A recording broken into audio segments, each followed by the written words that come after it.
사쿠팡세입니다. 구약 성경에 네 번째 나오는 책을 우리는 민수기라 그랬습니다. 영어로는 number, 숫자를 말합니다. 본래 제목은 광야에서 와일드네스, 숫자를 말한다는 것은 민수기에는 두 번에 걸쳐서 전국 인구 조사가 나옵니다. 그 남발을 말하죠. 그래서 민수기라 합니다. 출애굽 후에 시내산에서 머물던 이스라엘 백성들은 저들의 달력을 따르면 2년 2월 1일, 2년째 제2년 2월 1일에 시내산을 떠나서 38년 동안 가나안을 헤맵니다. 그때가 1406년쯤 되는 거죠.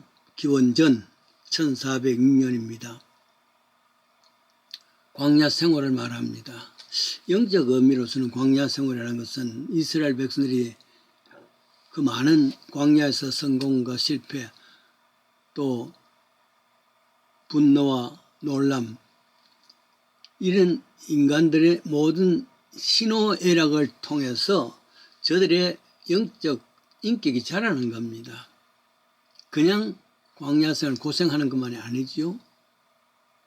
광야생활의 희노애락을 통해서 저들의 인격이 영으로 가는 그런 과정입니다. 성화의 과정이라 그러죠. 인간도 동일합니다. 더더욱이나 믿는 자의 삶도 그렇습니다. 믿는 자의 삶이 믿지 않는 삶보다 더 만사형통 아닙니다. 어떤 면에서 더 많은 고난과 아픔이 있습니다. 이게 순례자의 길이란 말이죠. 이 순례자의 길을 통해서 인간은 나약함과 끊임없이 싸웁니다. 그래서 자신을 자극하고 오직 하나님만 의지하고 살아야 되는구나.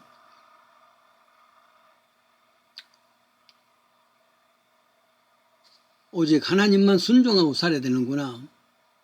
이게 축복의 길이구나 하는 것을 스스로 경험하고 고백하는 믿음의 길입니다. 실제 광야길에는 뱀과 전갈, 물 없는 광야죠. 그리고 또 어려운 참 풍파입니다. 때로는 사막길이죠. 고난과 아픔을, 그 많은 상처를 주는 곳이 광야입니다. 그래서 목마르고 배고프고 그할 성이 없어서 심히 피곤합니다.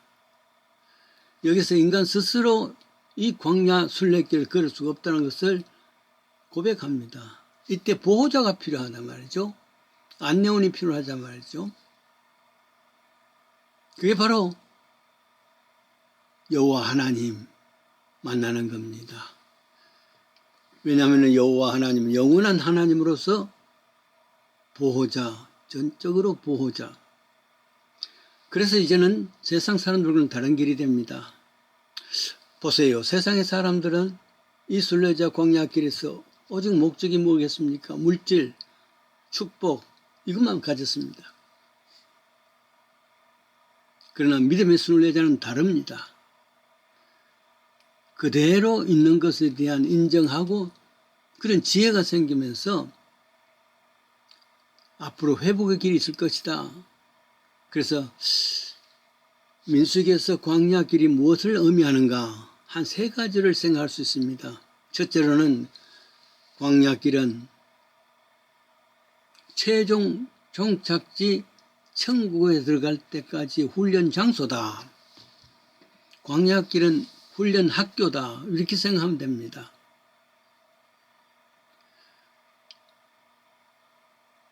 광야길은 언제나 목마름입니다. 배고픔입니다. 모자람입니다. 이를 인정해야 됩니다. 온갖 어려움의 장소가 광야길입니다. 여기서 위험도 만나고 고난도 만날 때 불평하고 원망하는 대신에, 남 탓하는 대신에 이것 또한 지나갈 것이라 믿음을 가지고 인도자 하나님께 원하는 순종하고 복종하는 것. 그래서 인내하고 또 그것을 통해서 극복해서 그게 성공의 과정이란 말이죠.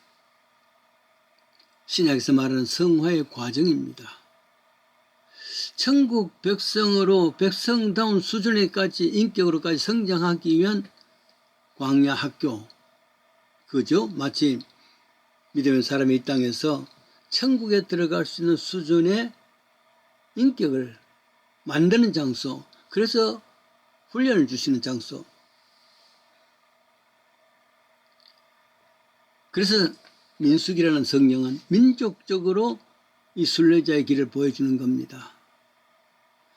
이 순례자의 길을 통해서 현재 내가 걷는 이 순례자 세상의 길에서 어떻게 살아갈 것인가 지혜를 배우는 것이죠. 그래서 불만하지 말고 원망하지 말고 절망하지 말고 광야라는 학교에서 주는 모든 것에 대해서 체험하면서 감사하는 길이죠.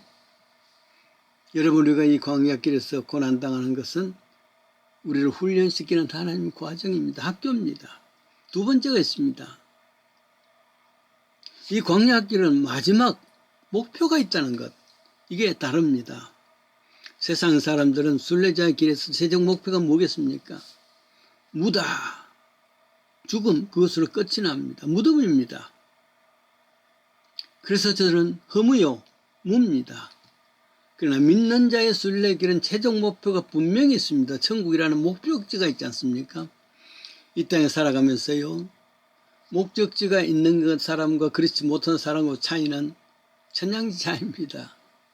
목적지가 분명히 있는 사람은 이 땅에서 넘어지고 까지고 아파져도 그래, 저기까지 가면 돼. 이게 목적지가 가진 사람이 이겨내는 방법이란 말이죠.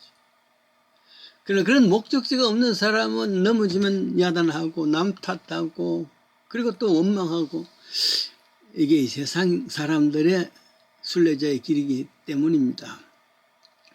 민수기는 이스라엘 백성들이 목마르고 배고프고 그리고 넘어지는 일이 많이 있다 할지라도 약속의 땅 가나안에 있다. 최종 목적지가 분명히 있단 말이죠. 사실은 그것이 한 달 정도밖에 걸리는 거리, 애굽에서 가나안 땅까지 한 달 정도밖에 걸리지 않는 길인데 40년 동안 훈련시켰습니다. 그 훈련 과정 속에서 끊임없이 저 가나안 땅에 대한 목표, 소망을 가졌단 말이죠. 그래서 인간에게는 이 땅에 사는 사람에게도 그렇습니다. 이 세상에 시험하고 어렵고 모든 그 훈련을 통해서 저 천국까지 가는 과정을 이야기하지 않습니까? 아무리 어려워도 그래, 천국까지 가는 길이다.